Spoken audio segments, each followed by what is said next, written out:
Now, a former Optus executive is suing the telco for $14.5 million amid allegations of bullying, suppression and victimisation inside the company, which she claims prevented her from doing her job. Former head of sales, service and marketing in the digital media division left the company in February after just 7 months on the job. Optus saying it will defend the quote-unquote unjustified claims. Question being, is bullying amongst high-level executives a major issue in corporate Australia? And how can companies prevent it? Well, joining me to discuss the issue, Joydeep Hor from People and Culture Strategies, Managing Principal, no less. Joydeep, welcome to you. It's a huge amount of money, that goes without saying, and yet a huge reminder that, you know, anything's possible when it comes to culture. And just what responsibility from day one do you have to, I suppose, flag a robust environment, give a warning signal, if that is the case? Absolutely. I think a lot of employers make the mistaken assumption that people at a high level of seniority within an organisation, senior executives, should be able to cope with that level of robustness. Now, that may or may not be the case, but it'll more be a question of the personality type of the individual as to the extent to which they can cope with it or not. The reality is that when you're at a senior level executive, whether it's Optus or anywhere else, there are going to be matters that are going to be discussed. There are going to be tensions that will be created between people within a leadership team, and there will be times when people say or do things that, perhaps with the benefit of hindsight, they regret.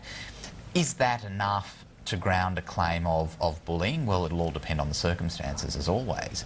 But there is a need for employers, I think in particular, to be very clear on what they expect those executives or any individuals to do to address that. Should there be a culture where everyone is called on inappropriate behaviours then and there? Are you talking about the need to further define the role of HR from the outset, and the relationship building that should and must be occurring inside organisations as between employees and that unit of the company? Yeah, I think HR has a role to play in terms of ensuring that infrastructure's there, but HR within any organisation is not going to be able to be physically present at every single meeting or interaction that takes place, which could be characterised in a particular way But later. are they a go-between increasingly? Do they need to be, does their role have to be elevated as an expectation there that they can't just be passive observers?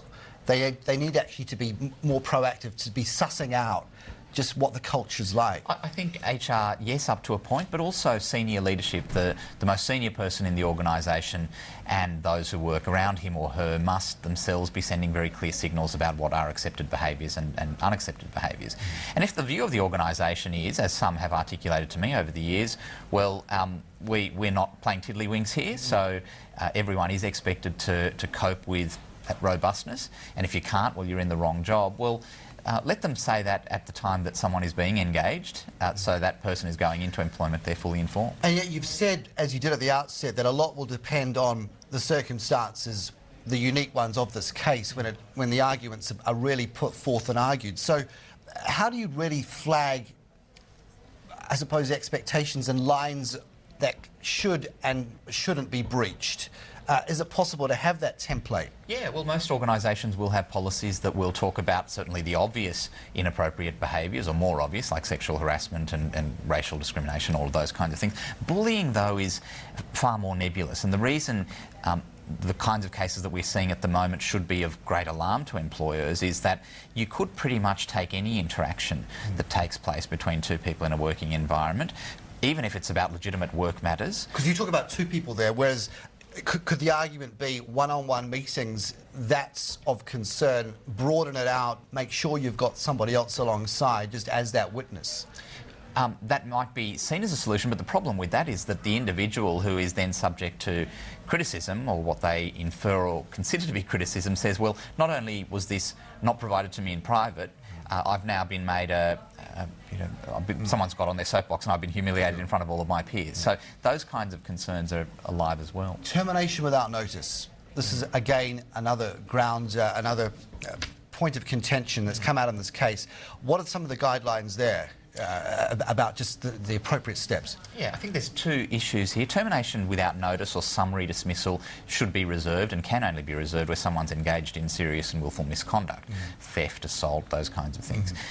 What often happens at executive level, and you see this in redundancy situations, is that someone is paid out their notice, but they finish up on the day that they're advised of the termination. Now, is that a termination without notice? Well, they're getting paid in lieu of that notice or instead of the notice, so it's not quite in the same category as being marched for theft, for example.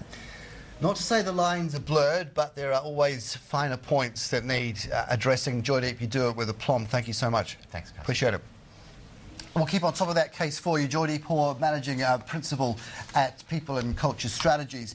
I want to also flag a programming note for you on Law TV today, 11:40. We're going to unpack the landmark federal court ruling over Optus TV Now service. So Optus yet again in frame for a whole different set of